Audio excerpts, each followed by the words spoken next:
Oh my god, this week's episode. I don't even know where we can all begin. First, we gotta go into Rogue. Then, we gotta go into Scott being a total dink. There's a lot to take in, but let's go. Let's go. Let's go note for note. Yeah, I think that's the best way. Well, you know, everybody else in the X Men manor had an interview. Scott fucked it up. We saw Jean kiss. We saw Jean kiss Wolverine. So she's starting to get more connected to Wolverine, which I gotta be honest, Bugsy screamed so goddamn loud he broke some windows.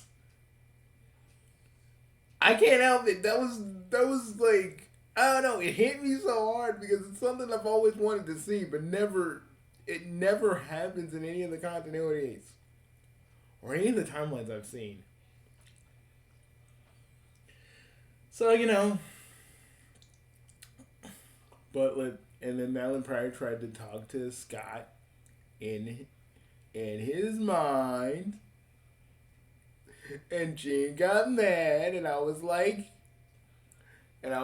oh well, what? That's what you get, Dink. And Scott was like, I love both of you.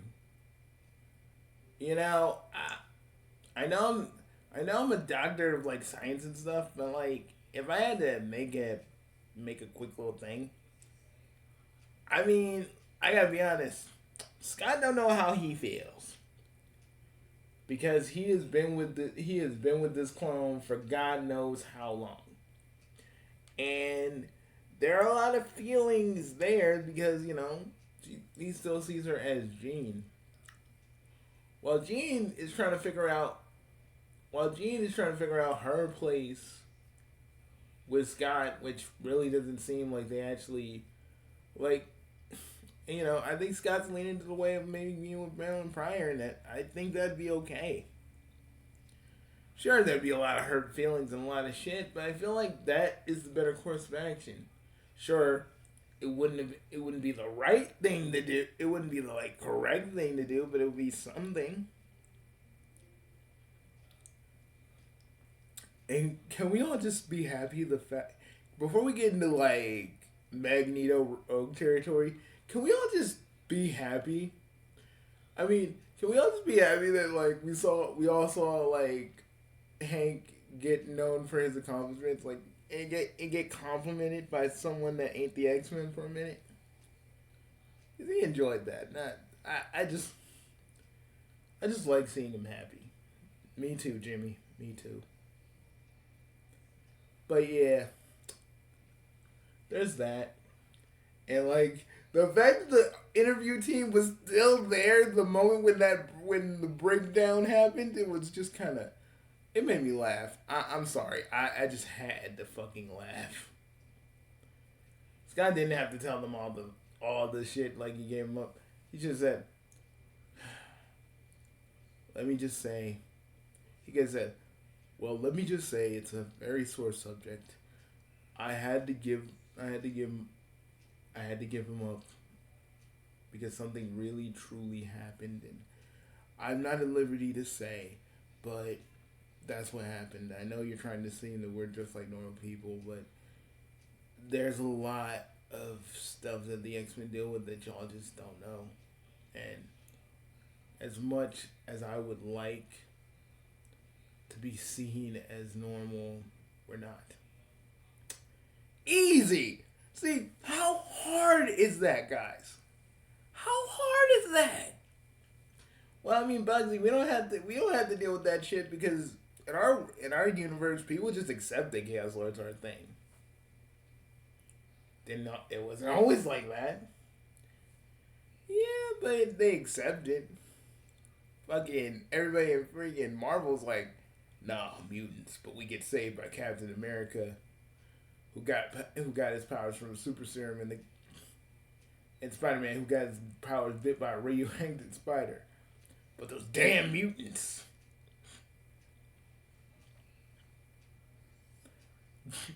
You know, that's the one. That's the one big problem of the whole Marvel universe. Because people hate mutants, but you'll get saved by people that are either mutates or got their powers some other way. Anyways,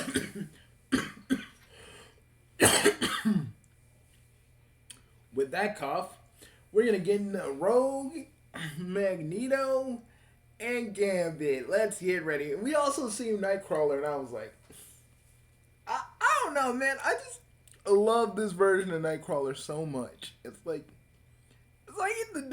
that one dude that is just down. He's the one dude that is down to chill with you regardless of what's going on.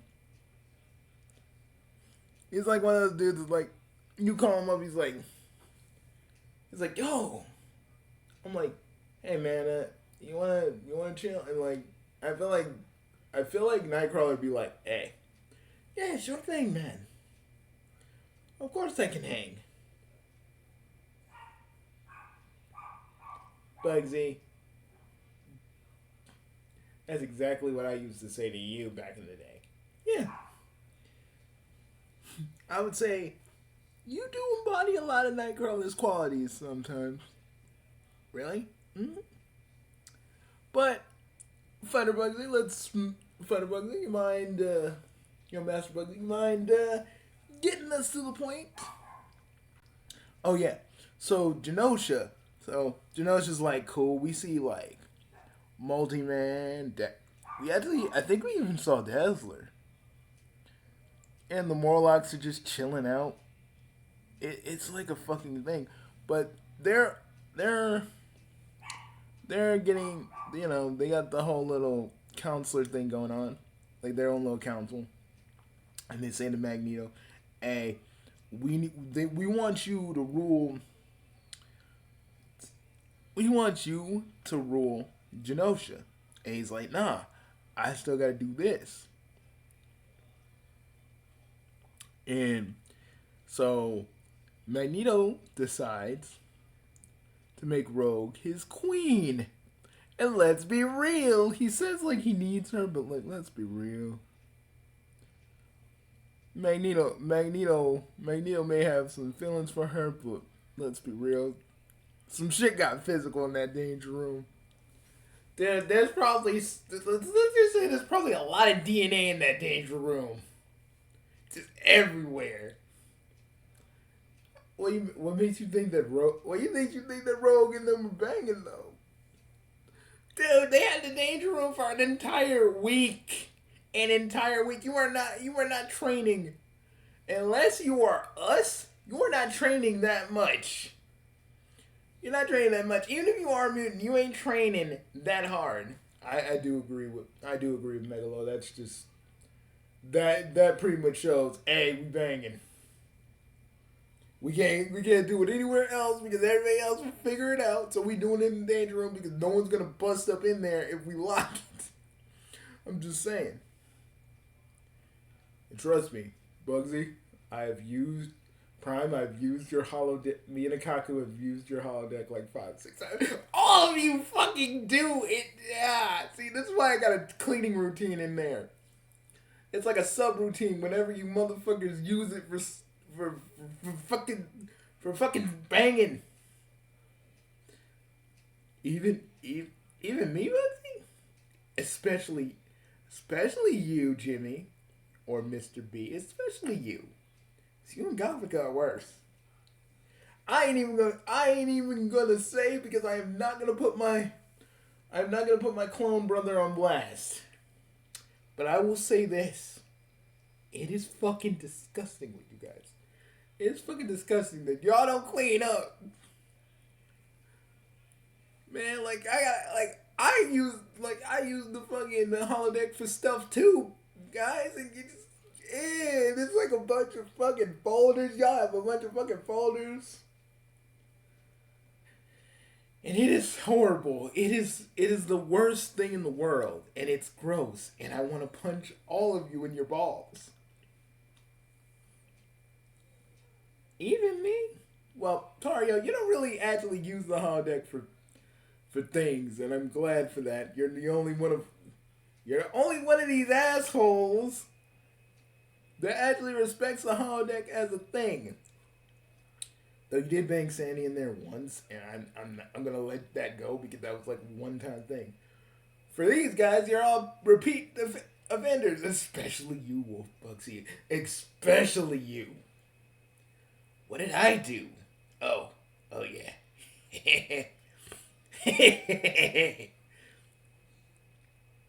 God, I hate you. No, you don't.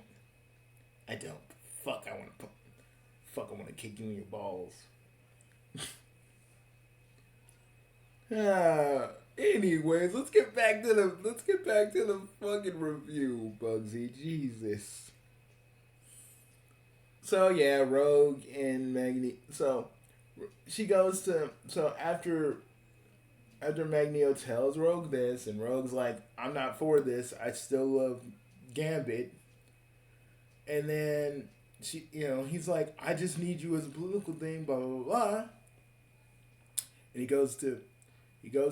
she goes to Gambit. Gambit's like, I wasn't expecting a female caller, and then they have this whole discussion about Magneto, and we kind of get a glimpse of like Mystique taking Rogue to Magneto, because let's be real, her mother was fucking Mystique. I don't know why they're pretending like she ain't that her mom wasn't Mystique. But let me tell you this. So, and then they have this whole thing like, they have this whole argument, and she goes, I can't touch you, Remy. I can't feel you. And he's like, and he just feels kind of bad about it, and yeah, her and Magneto freaking dance and then make out, and, because they got this big party. And then like a bunch of shit, like Master Mold and a shit ton of Sentinels show up, and there's a lot of mutants that fucking died. Lots. Some are just injured, but a lot are dead. It was really kind of fucked up, because, we love these characters, and, you think we're desensitized when any of the main continuity characters die in, like, the books, because we've seen it so many times. But it was a special kind of something. You guys, I cried seeing Magneto, because he went down as a hero. You know what that means, right? He isn't going to hell. What, you were waiting for that? I kind of was, but, he actually did a good thing. It wasn't like some secret little plan where he was going to go take down the X-Men and make them do shit from within, like so many other versions of Magneto. He literally meant to be good, to live up to honor Charles Xavier's last wish, and that's something. That speaks volumes. It speaks volumes because no other Magneto would have done that. They would have just went back to being evil, or just fell down the slippery slope of being evil, but Magneto fucking did it. And I gotta say, that's very special. But let's talk about the real MVP. Fucking Gambit fucking pushed Rogue out of the way, fucking made his bike explode, pushed Rogue out of the way. And he went after Master Mold. And Gambit got impaled, but he went out as a champ. He made himself explode along with Master Mold, and it was fucking glorious. Man went out like a hero. And we all fucking cried, like legit. You ain't never seen the whole fucking Bugsy Council cry before, but we all cried. He went out like a true hero, dudes. And yes, all like, yes, all the X-Men have sacrificed themselves in one time or another in a bunch of different continuities. But the 97 X-Men are special to us. We have more of an attachment to them than we do the ones in the book. And yeah, and therefore we care about them. Except for Bugsy constantly calling, except for Prime constantly calling Scott a dink. He is a dink, dude. I just made a freaking better speech than he ever did. Who's the better leader here? Not him. Not numbnuts over there. But anyways, like I said,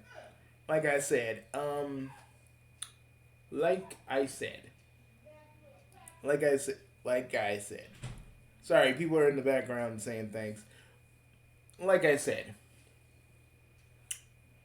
it is, we care about these characters, and like people are like, but X-Men and cartoon X-Men was never really a soap opera. Yes, it was. My God, are y'all just stupid? Do you guys not understand that? Is it just because your brain just says superhero and then you dissociate? Nah, superheroes are soap operas in a way. Same kind of shit. And this was very soap opera, but it never felt intrusive because it felt what these characters would do. To others, they're like, no, I want the cool stuff. I'm like, and we just shake our heads at those people, and we're just like, yeah, you don't understand nothing. Mostly because of nostalgia driven. But this episode was heartfelt, fucked up, and a little juicy in certain areas. Because also, Madeline Pryor got to see Cable after her little jaunt in Scott's mind. I keep saying jaunt like they fucked, but they didn't fuck. But yeah. Guys, what did you think? Mr. B, Dude in Green, what do you think?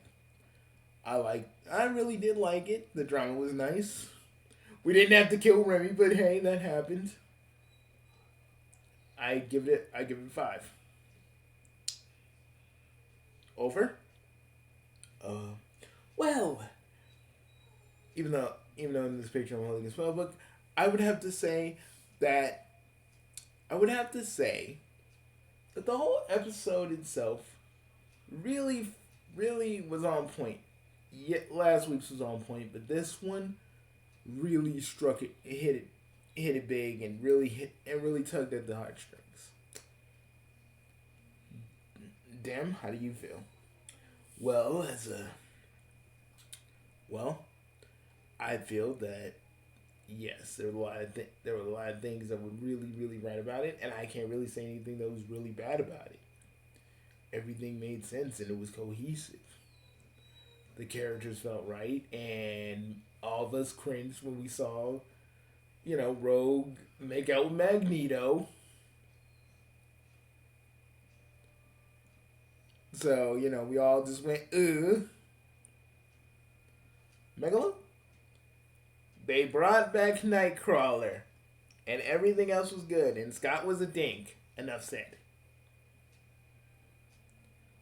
And are we not gonna talk about that Gene, like, Bugsy, you squeed like an anime fan on prom night when you saw freaking Wolverine and Jean kiss? We are not talking about that. The shipper part in you really loved it. I hate you and you did the same thing. Don't think I didn't hear you too. Yeah, but no one heard me. And it was manly. Oh fuck you, you blue-haired cowboy. Still, I hate you. I'm gonna take a shit in your hat. I'm gonna do that later. I got spares, right? I hate you. I know we're cousins, but I want to punch you in your hat. You won't. You know, yeah, won't. Wolf, how you feel? Well, everything was great. I didn't have any real problems with it. Everybody acted in character. And yeah. Anybody still wanna anybody still think Madeline Pryor's hot? Yes. That's a big yes from me. That's a yes from me. That's a yes from me. That's always a yes from me. So we all think Madeline Pryor's hot. Unanimously, yes. Bugsy, how do you feel? Well, I didn't have any problems with it either. I was on the edge of my seat and I was really enjoying it. And I know we haven't given this series a final verdict, but I'm just saying. This is how you do a continuation where no time has passed.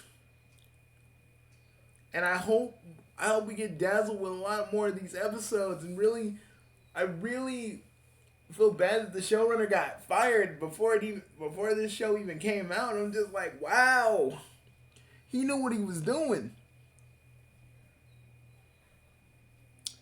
So, guys, we are the Bugsy Council, and unanimously we give this 5 stars.